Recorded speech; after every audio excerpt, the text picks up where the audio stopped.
Hola amigos, soy Sergio Dufor y esto es Mi Culturismo.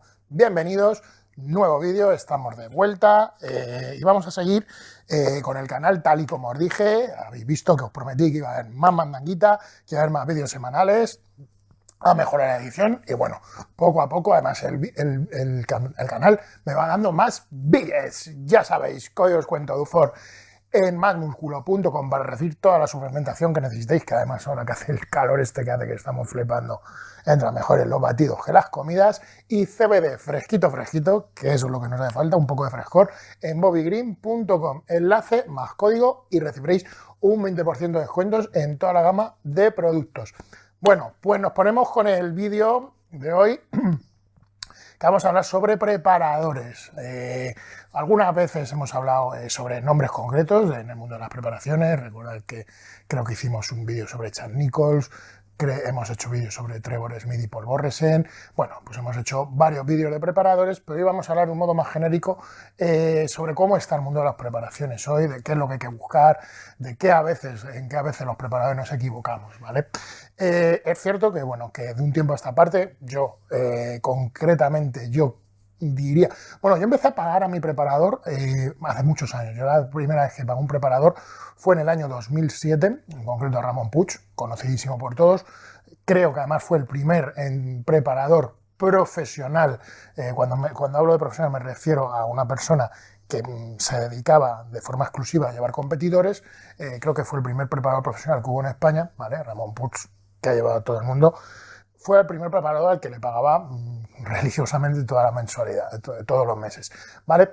Desde entonces, bueno, ahí todavía no estaba muy instaurado, ya os digo que Ramón era el único. Ya en el 2013, yo ya desde 2013 comencé a pagar a mi preparador, en ese tiempo, en el 2012, que fue cuando comencé con el fatídico Denny James, y estuve pagando, desde entonces ya siempre pagaba a mis preparadores, ¿vale? Actualmente ya se da por hecho que al preparador hay que pagarle. La figura del preparador se ha profesionalizado muchísimo, por suerte. Antiguamente el preparador era bien el monitor del gimnasio, o ibas a un gimnasio que sabías que había un preparador, y muchas veces era el tipo que te vendía además la suplementación química. No te cobraban, pero te vendían al final toda la suplementación, entonces al final te estaban cobrando más de lo que se cobra en la actualidad.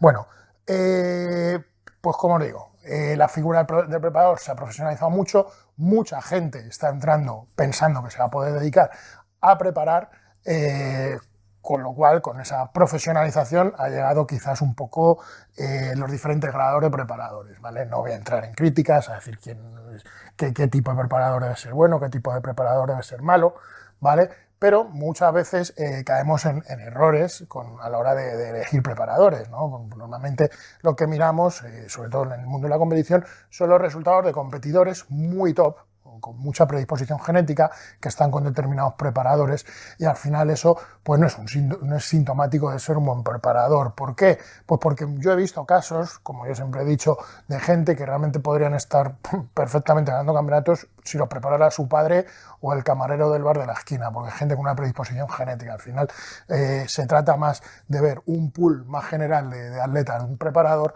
para hacerse una idea de cómo trabaja el preparador, ver cosas en común, puestas en escena, trabajos que sean muy similares y muy homogéneos, sobre todo de gente, como digo, que a lo mejor no tenga la mejor de las predisposiciones genéticas para este deporte, y veas que son atletas que salen muy potenciados con según qué preparadores. Eso es algo que siempre ha existido. Yo creo que la figura más notable en este aspecto en España fue Miguel Ángel Martínez, que fue preparador mío durante 7 años, y era una persona que, cogiendo atletas, tenía atletas muy tops, pero además tenía atletas muy de media línea, a los que los potenciaba muchísimo, al punto pues, de lanzarles a competiciones internacionales o hacerles, como digo, sacarles unas versiones espectaculares que nunca nadie hubiera imaginado en atletas de ese tipo, ¿vale? Pues yo creo que esa es la principal manera que debemos fijarnos de un preparador.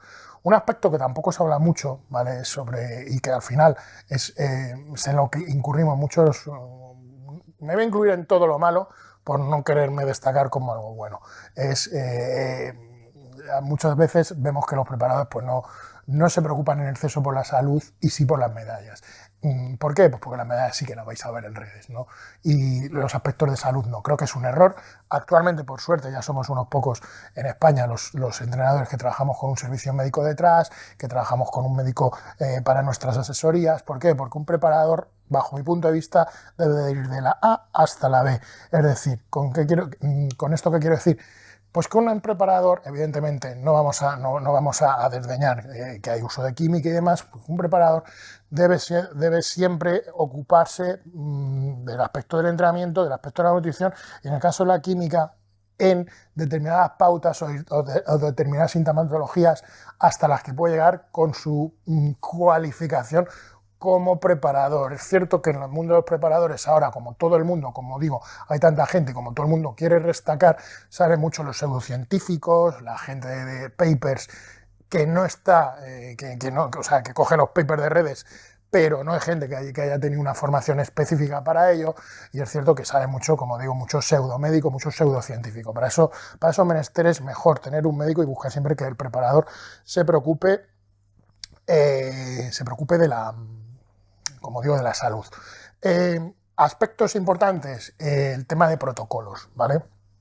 Yo creo que un deportista, que un preparador se busca demasiado el saber su protocolo. Y en este sentido debéis entender, porque muchas veces me llega gente y hablarme de un preparador, hablarte mal, porque casi siempre te vienen a hablar mal de otro compañero, y lo que te dicen, pues fulanito ahora me dice esto, pero hace 3 años hacía esto. Bien, pues para mí eso es un síntoma de un buen preparador, que quiere decir que está en continua formación, que va continuamente aprendiendo cosas y que no da las cosas por sentadas. Yo creo que eso al final es una evolución. El cambiar protocolos sí que es un error, y luego vamos a hablar de esto, de cuando veo un preparador que se cierra en un protocolo y que de ahí no siente que deba salir. Para mí son varios los aspectos los que debe destacar un preparador, y es lo que va a hacer de él un preparador eficiente. El primero de ellos es la vista, tener buenos ojos. ¿Qué quiero decir con esto?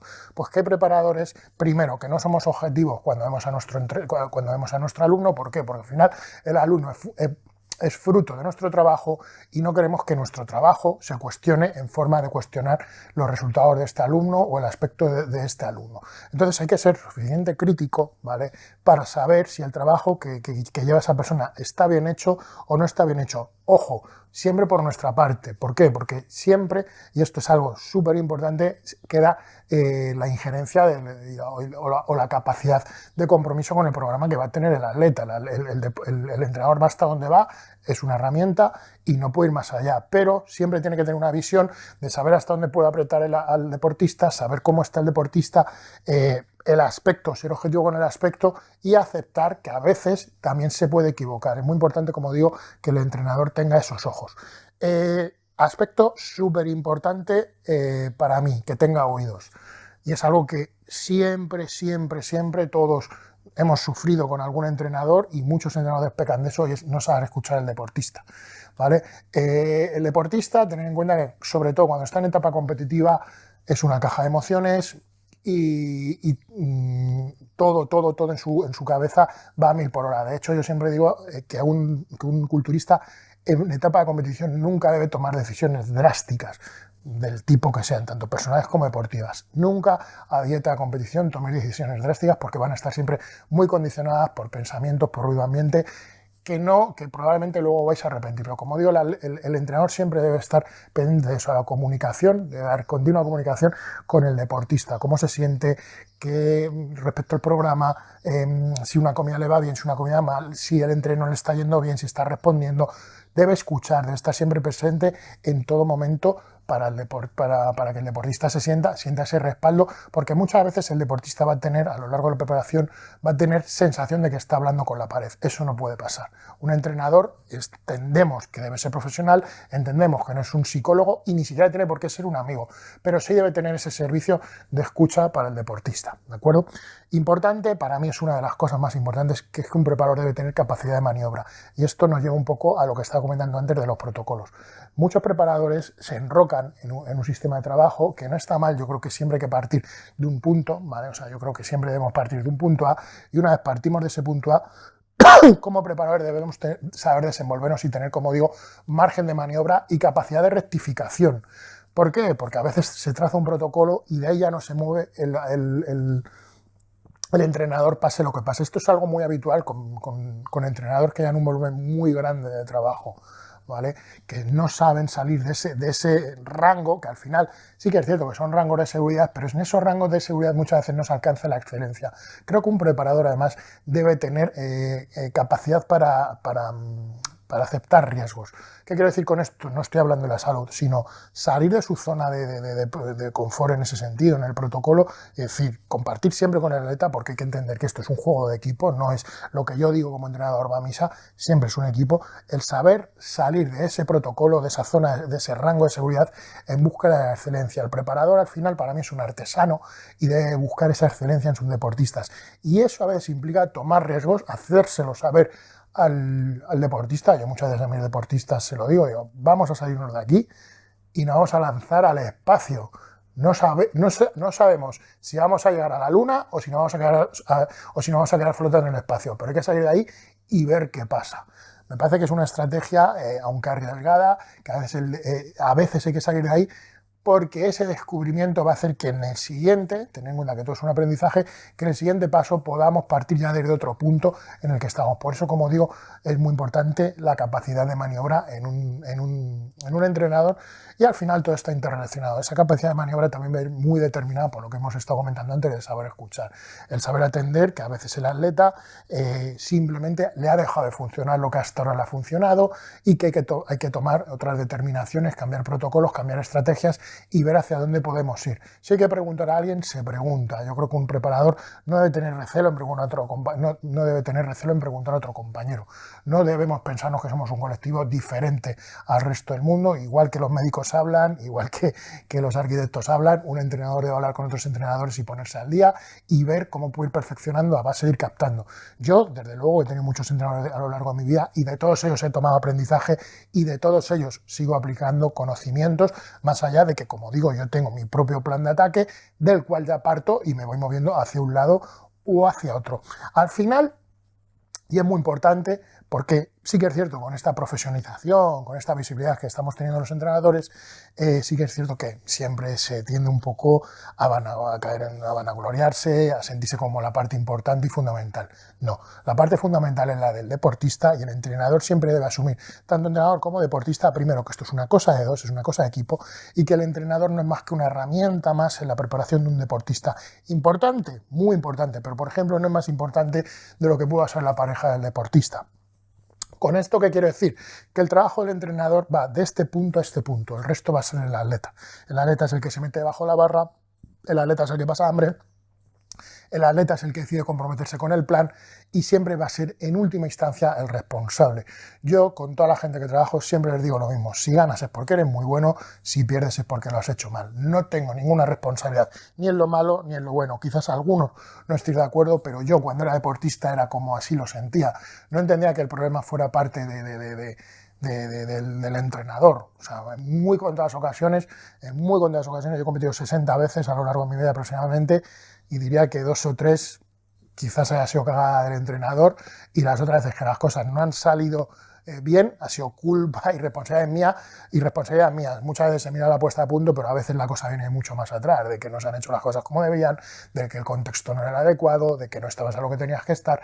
Entonces al final hay que entender eso, que el entrenador es una herramienta que siempre el atleta va a decidir cómo manejarla. De cómo la maneje va a resultar el éxito del equipo, pero repito, del equipo, ni del entrenador por una parte, ni del deportista por otra, aunque siempre el deportista va a ser el que tenga la última palabra y va a ser el último responsable sobre lo que pase tanto en el escenario como en el desarrollo físico. Y este ha sido el vídeo de hoy sobre los preparadores. Sin más me despido de nuestro culturismo. Hasta la vista, amigos.